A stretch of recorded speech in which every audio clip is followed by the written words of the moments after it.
my name is Emily and welcome to Sweet Cake Patterns. In today's video, I wanted to teach you guys step by step how to crochet this super cute little bow. So this is a super simple pattern. I just used some scraps I had of Bernat blanket yarn and then just a 7mm hook to make this.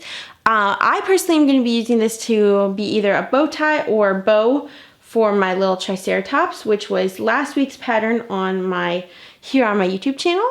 Let me show you what I mean. So I think this is just such a cute little addition to the Triceratops. It adds a cute little touch for a little guy. I actually had a YouTube comment asking if I would make a bow tie tutorial, so that's where this idea came from. So it's a super simple pattern. You could also use it as a little bow on its head like that. That would be super duper cute as well, and it would be a very easy and simple pattern as well. So let's go ahead and jump into the tutorial. A couple things I want to mention. First off, if you are a very beginner, I would recommend that you can slow down the video by clicking the playback speed, then you can adjust the playback speed from there. So settings, gear icon, then the playback speed, and then you can adjust the speed at which I talk from there. And then the other thing I want to mention is I do have the free tutorial for this Triceratops on my blog and YouTube channel, so you can check the link in the description box down below. And yeah, let's go ahead and jump into the tutorial for how to make this little bow.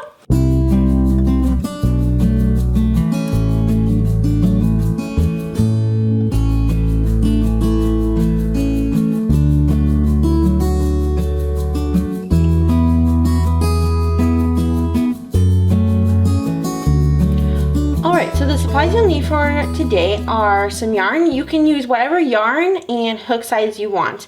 You'll just have to adjust it to make whatever size you want. But you can chain however many you want. You can make however many rows you want.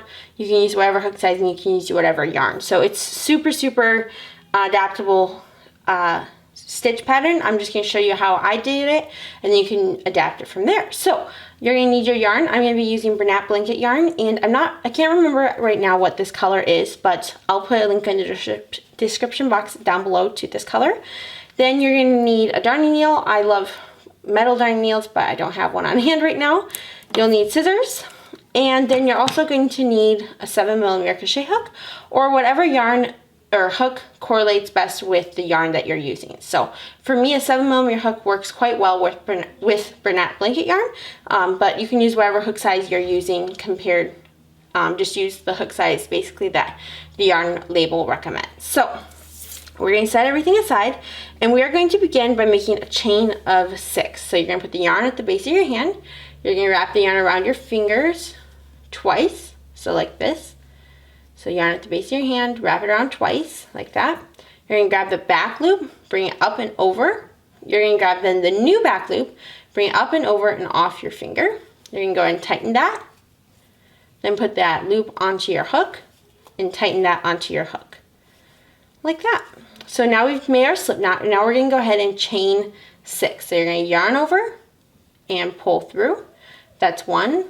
You're going to do that total 6 times. So 2, 3, 4, 5, and 6. And now that we have those 6 chains, we are going to half double crochet into the second chain from hook and in each stitch or chain across. So the first loop on your hook does not count as a chain. You're going to skip that first chain. You're going to yarn over, insert into the second chain from your hook, yarn over, pull through, and yarn over and pull through all 3 loops on your hook. So that's 1 half double crochet.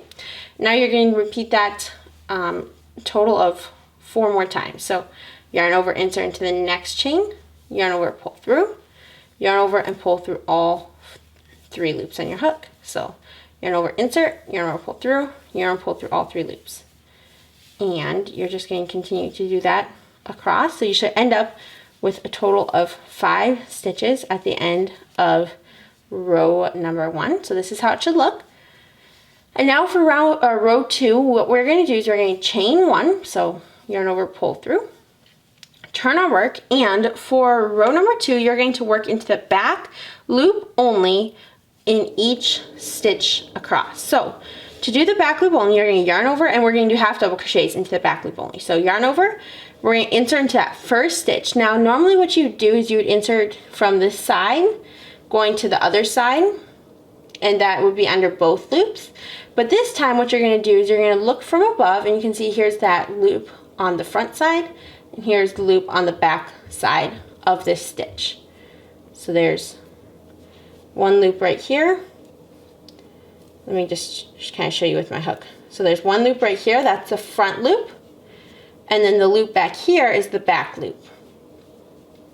So yarn over, insert into that back loop.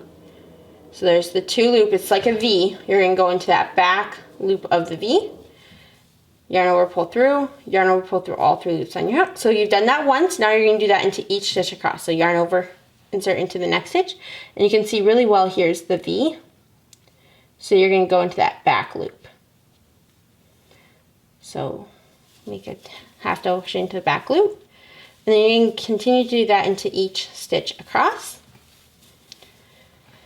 And then once you've completed that, we are going to, you should have your row 2 done.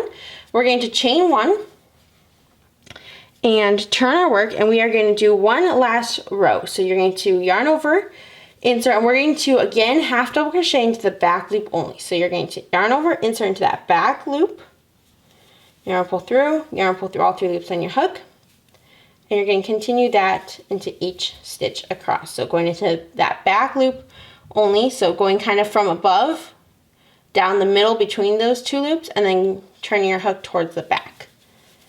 So yarn over, going from above, just kind of splitting between the V, and grabbing that back loop like that. And then once you are done with this last stitch, my 5th stitch in the round or the row, we are going to go ahead and cut your work, and then you can just tie in these 2 tails that you have right here. I like to just, well, I can't get the scissors to cut very well. There you go. I like to just go ahead and simply tie them in on like the back side of this. So I like to consider the front side, the side that has the row that kind of goes back. So you can see on this side, the middle row kind of comes towards you, and then on this side, the middle row kind of is indented in. I like to make this the front side, and so I'm going to tie in these tails on the other side. So I'm going to go ahead, tie in the tails real quick, and I'll meet you right back. Okay, I tied in the tails. I just like to bring the 2 tails together and tie a simple little knot because it's on the back side. No one should ever see it. Now what you're going to do that you have this done, we are going to go ahead and cut ourselves a piece of yarn about, I don't know, about 1 foot long or so. And what we're going to do with this now is we are going to lay it, so this is the back side, this is the front side, so we're going to basically tie a knot and bring it together. So I'm going to lay it down from the back side like this, and I'll zoom it in a little bit. There you go. And then now what we're going to do like this. There you go. Now what we're going to do is we're going to lay this in the middle like so. So middle of the tail and the middle of the bow. And then what I like to do is I like to just kind of do a knot. So a regular old knot, 1 knot. And then I like to wrap the knot around 1 more time, so that's kind of like a double knot. It seems to hold a little bit better. So I'm just going to bring it down a little bit, and then as I'm tightening it, I like to make sure that it's as centered as possible. So I feel like this could go a little bit this way. Is that pretty good? I think that it looks pretty good. So then I'm just going to finish tightening it as tight as I can, and then double check that it's good because I could still change it if I need to, but I think that looks really quite good. So now we are going to go ahead, and once you have it tied once, I'm just going to do 1 more simple knot just to make sure it's nice and secure, and this is how it should be looking. Now what we're going to do is we are going to place it onto your whatever animal you want to. I personally have my little Triceratops lovey that was last week's YouTube tutorial. And I'll zoom this back out because it's super tight. There we go. This is my little Triceratops lovey. And I'm just going to go ahead and sew this, show you that you can sew this as a bow tie, like a little cute bow tie under the Triceratops neck or on the Triceratops neck. And I would just take these two tails, and you can bring them out to the edge if you want, and then just tie a knot next to here at the base, or you could even bring it all the way around to the back if you wanted to. You can do whatever you prefer. So you can tie it around back like this, and then you have its little cute little bow tie. Isn't that so cute?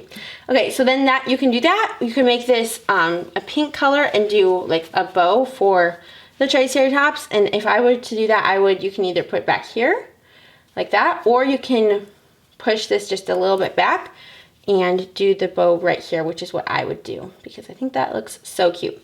And of course, if you wanted to, you can always make the stitch less wide. So we changed 6, you could chain like 4 or something like that. Or if you want to make it bigger, you could chain like 10. And then if you wanted to make it taller, you can easily just do that. Just keep working your rows into the back loop only. So super simple little bow you have complete. Thank you so much for making this little bow along with me. I hope you enjoyed this tutorial. If you did, make sure to give this video a like, and don't forget to subscribe to my YouTube channel. Also, if you want to, I'd love to hear from you, so you can comment down below and tell me what you're going to use the bow for. And so yeah, thanks so much for watching, and I'll see you in my next tutorial. Bye.